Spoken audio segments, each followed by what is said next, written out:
자, 오늘부터 제가 이전 방송에서 말씀드렸던 것처럼 여러분들이 지도사 3차를 쉽게 준비할 수 있도록 자료를 좀 올려드린다고 했잖아요. 그래서 우리 기술사 교재로 80% 이상 대비가 가능하다. 그래서 지도사랑 기술사 쌍끌이로 공부할 수가 있다. 이렇게 말씀을 드렸잖아요. 그래서 오늘 첫 번째 시간입니다. 자, 기출문제 출제됐던 것들이 무엇이 있었는지 간단하게 좀 말씀드리면서 여러분들이 스스로 학습할 수 있도록 자료를 좀 올려드리려고 합니다. 자, 호응이 괜찮으면 이 영상 여러분들이 많이 필요하시구나 라고 해서 좀 더 잘 만들어 드릴 거니까 꼭 좋아요 여러분들이 눌러주셔서 저에게 소통해 주시기 바라겠습니다. 먼저 이 MSDS와 관련된 그 문제가 지도사 3차 2020년도에 출제가 됐었습니다. 뭐가 출제가 되냐면, 자, 이 MSDS의 작성 항목이 무엇이냐, 16개 항목을 설명하라 라는 문제가 나왔었고요. 자, 이것은 이 3번, 우리 교재 1번의 이 3번 항목을 다 순서대로 적을 수 있어야 됩니다. 여기서 주의해야 되는 것은 이 항목들을 순서대로 암기하셔야 된다는 겁니다. 그래서 1번 화학제품과 회사에 관한 정보부터 시작해서 16밖에 참고사항까지 여기서 순서대로 학습을 하시면 되고요. 이 MSDS 이 예시에 관련해서는 제가 지난번 그 방송에서 이 MSDS의 작성 그 기출풀이 여러분들한테 방송해드렸거든요. 그러니까 이거 다시 복습해서 보시면 됩니다.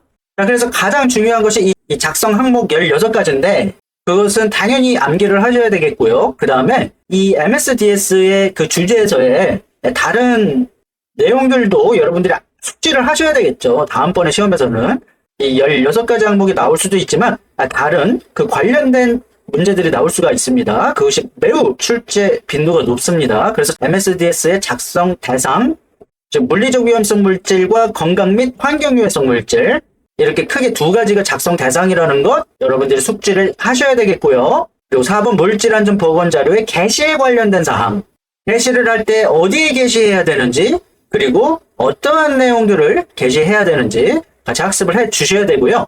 MSDS의 교육 내용과 교육 시기 숙지를 하셔야 되고, 그리고 MSDS 기재 내용이 변경되었을 때에 어떠한 사항들을 반영해서 고용노동부 장관 혹은 그 공단에 제출을 해야 되는지 같이 이 3가지까지 숙지를 꼭 해 주셔야 됩니다.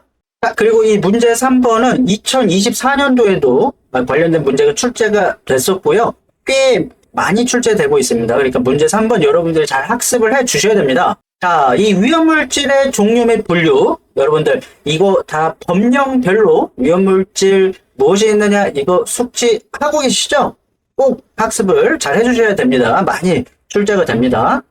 그래서 위험물질을 분류할 때 산업안전보건법상으로 그리고 이 위험물 안전관리법상으로도 구분을 하게 되고요.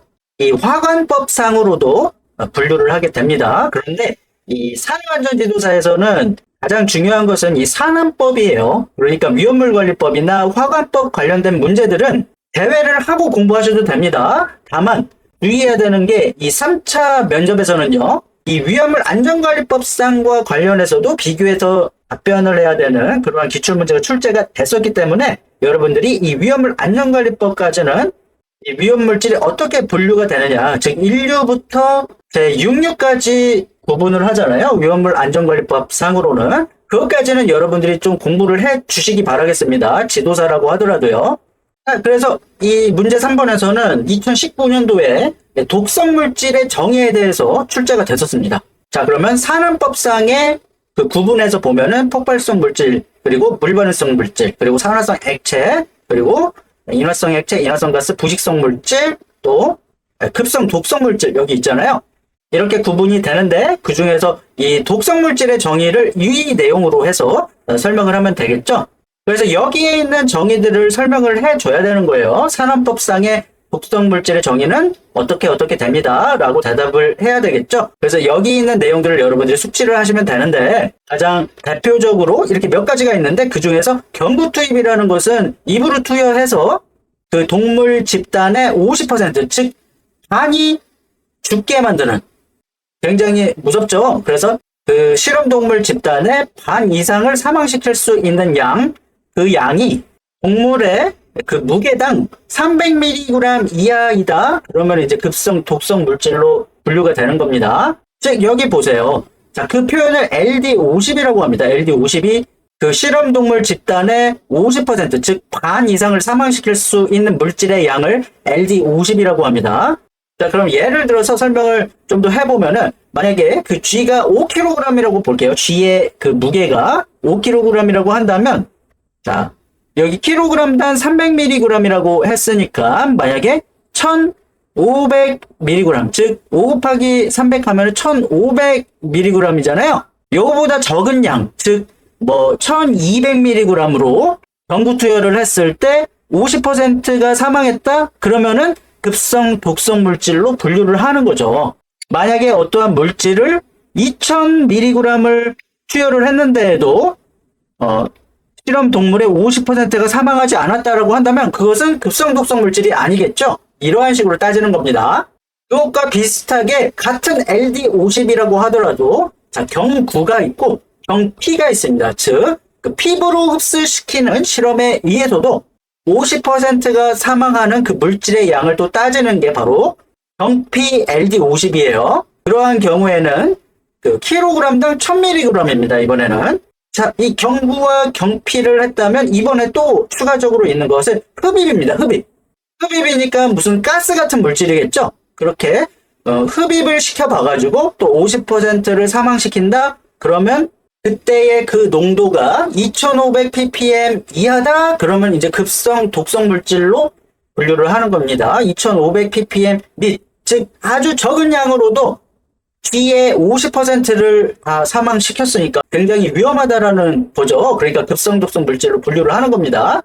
자, 그리고 기술사 기출 문제, 즉 LC50 1시간 흡입 기준으로 얻은 자료를 4시간 흡입 기준으로 변환하는 방법에 대해서도 이렇게 잘 적혀져 있으니까 이쪽 부분도 여러분들이 같이 숙지를 해 주셔야 됩니다. 기술사 기출 문제가 지도사 3차 면접으로도 나올 수가 있으니까요.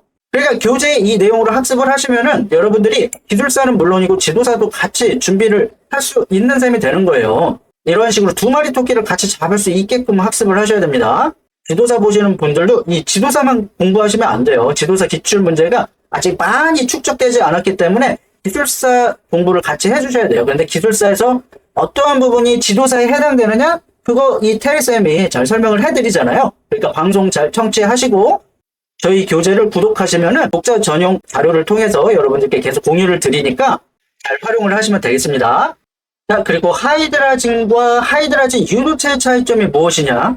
자, 이것도 질문이 나왔었다고 합니다. 이 문제도 이 위험물질 종류 및 분류 이 문제로 커버가 되는 사항인데 이 하이드라진 유도체는요. 산안법상의 위험물질 구분에서 폭발성 물질 및 유기 과산화물에 해당이 되고요. 이 하이드라진은 인화성 액체에 해당이 됩니다. 그러니까 세부적인 내용들을 어느 정도 암기를 하고 있었어야지 맞출 수 있는 약간 쉽지 않은 문제예요.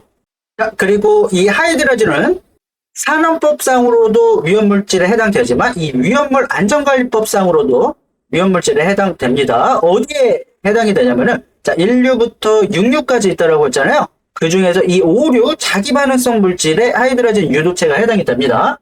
자, 그러니까 위험물 안전관리법상에 따라서는 제5류에 해당되고요. 그 다음에 이 하이드라진 유도체의 지정 수량은 어떻게 되느냐 이렇게까지 물어봤습니다. 굉장히 어렵게 물어봤어요. 그러니까 이 지정 수량이라는 것이 뭐냐면요. 각 위험물질별로 이렇게 위험물 안전관리법 시행령 별표 1에 위험물의 그 지정 수량에 대해서 각 물질별로 이렇게 지정 수량을 표기를 해놨죠. 지정을 이렇게 해놨습니다. 그래서 이 수량의 몇 배를 넘어가느냐, 얼만큼이냐에 따라서 자, 고위험군으로 나눈다든지 아니면 그것에 따라서 지켜야 되는 요건들이 이제 법령에 명시가 되는 거예요. 그것의 기준이 되는 그 수량이 바로 지정 수량입니다. 자, 그 중에서 이 하이드라진 유도체의 지정 수량은 이렇게 되죠. 그래서 우리가 사실 이 지정 수량을 전부 다 암기를 할 수는 없어요. 그러니까 어느 정도 눈에 들어오는 수치들 있잖아요. 이렇게 50kg, 그리고 제2류는 100kg, 500kg, 그리고 제5류 자기반응성 물질은 다 이렇게 10kg, 100kg이었잖아요. 그리고 이 6류 산화성 액체는 300kg, 이 정도로 이 눈에 들어오는 수치 정도만 좀 가져가는 걸로 그렇게 해야 되겠죠.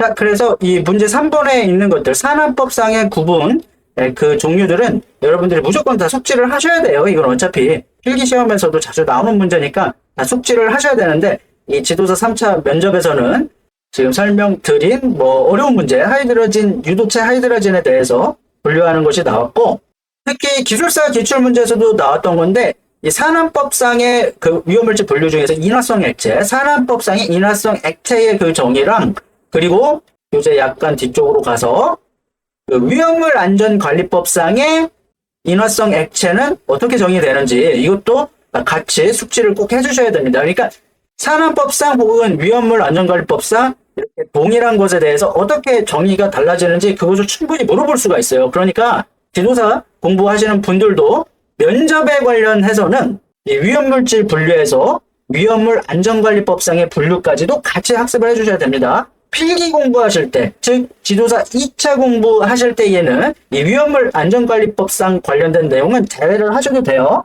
그런데 이 면접에 관련해서는 위험물 안전관리법상의 분류도 잘 같이 학습을 해주셔야 됩니다. 왜냐면 이렇게 비교하는 문제로 출제가 되기 때문입니다.